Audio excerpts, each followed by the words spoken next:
যে হুজুর ওয়াজ করেছে আপনি আওয়ামী লীগ হন অসুবিধা নাই, আকীদায় সুন্নি হইলে হবে। যে হুজুর ওয়াজ করেছে আপনি বিএনপি হন অসুবিধা নাই, শুধু আকীদায় সুন্নি হইলেই হবে।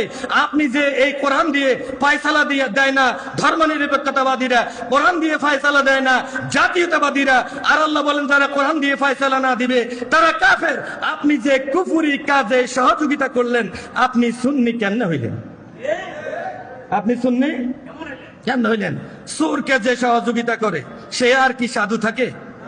কি বলেন? সুরকে যে কেউ যদি সহযোগিতা করে সে কি সাধু থাকে? কুফরি মতবাদ প্রতিষ্ঠার জন্য যদি আপনি সুন্নি হয়ে সহযোগিতা করেন তাইলে আপনি আর সুন্নি থাকতে পারবেন না। প্রিয় ভাইয়ের আমার, আমি সর্বশেষ দুটা কথা বলি। এক লোক বলল যে তাদেরকে ভোট দিলে নাকি 18 কোটি মানুষের সেজদার সওয়াব পাওয়া যায়। আমি বলতে চাই, যদি তাদেরকে ভোট দিলে 18 কোটি মানুষের সওয়াব পাওয়া যেয়ে থাকে, তাইলে মতিউর রহমান নিজামী যে তার মন্ত্রণালয় থেকে 2001 থেকে 2003 সাল পর্যন্ত 6টা ব্যবসায়ী প্রতিষ্ঠানকে মদের লাইসেন্স দিয়েছে, তাদেরকে ভোট দিলে আপনাকে ওই মদের লাইসেন্সের গুনাও পাইতে হবে। সওয়াব পাইলে গুনাহ পাবেন না? তাদেরকে ভোট দিলে যদি সওয়াব পাওয়া যায়, তাদেরকে ভোট দিলে গুনাহ পাওয়া যাবে না? 1971 সালে এদেশের 3 লক্ষ মা বোনকে গনিমতের মাল বলে পাকিস্তানি হানাদার বাহিনীর হাতে তুলে দিয়ে আমার দেশের মা বোনের ইজ্জত যারা লুণ্ঠন করেছে, যারা জেনা ব্যভিচারে লিপ্ত হয়েছে, এখনো তারা বলছে তাদের 71 সালের সেই চরিত্রকে তারা ভুলতে পারে নাই। এই জন্য তারা এখনো বলছে আওয়ামী লীগের যেই সমস্ত নেতারা পালিয়ে গেছে তাদের স্ত্রীদের উপরে আমাদের হক আছে।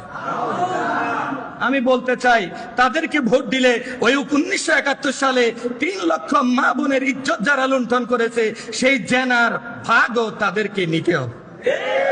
5ই আগস্টের পরে এদেশের মানুষের বাড়িতে গাড়িতে আগুন দিয়ে সুন্নি ওলামায়ে কেরামের মসজিদ মাদ্রাসা দখল করে, সুন্নি ওলামায়ে কেরামদের, সুন্নি পীর মাশায়েখদেরকে মাজার মসজিদগুলোকে দখল করে যারা লুটপাট করেছে 1971 সালের সেই লুটপাটকারীরা যদি এখন 2026 সালে তাদেরকে ভোট দিলে সেজদার সওয়াব পাওয়া যায়, আমি বলবো তাদের লুটপাটের গুনার ভাগও তাদেরকে নিতে হবে।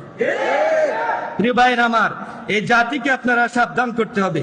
যদি এখন এই সাবধান না করতে পারেন তাইলে জাতির কপালে অশনি সংকেত আছে। কি বলেন, আছে কি নাই? আমি বক্তব্য আর দীর্ঘায়িত করছি না, আরেকটা আয়াতে কারিমা পড়ছি।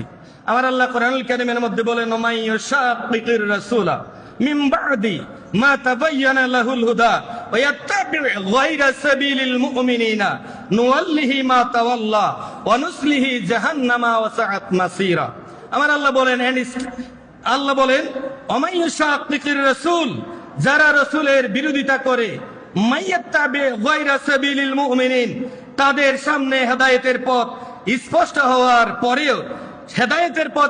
হওয়ার পরেও যারা রাসূল পাকের বিরুদ্ধে আচরণ করে, যারা রাসূল পাকের সাথে শত্রুতা রাখে, যারা রাসূল পাকের সাথে দুশমনী রাখে, তারা যদি গায়রা সাবিলিল মুমিনিন, এরপরে মুমিনদের রাস্তা ব্যতীত নিজেদের রাস্তায়, মন গড়া রাস্তায় চলে, আমার আল্লাহ বলেন নুওয়াল্লিহি মা তাওয়াল্লা, যেই পথে তারা চলতে চায় রাসূলের পথ ব্যতীত, মুমিন বান্দাদের পথ ব্যতীত, আউলিয়ায়ে কেরামের পথ ব্যতীত, তারা যেই পথে চলতে চায় আমি আল্লাহ তাদেরকে সেই পথেই চালাবো।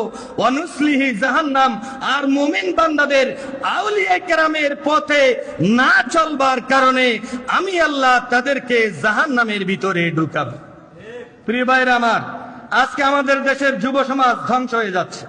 যুব সমাজ বলছে যে আমরা কোরআন মানি, হাদিস মানি, আর কিছু মানি না।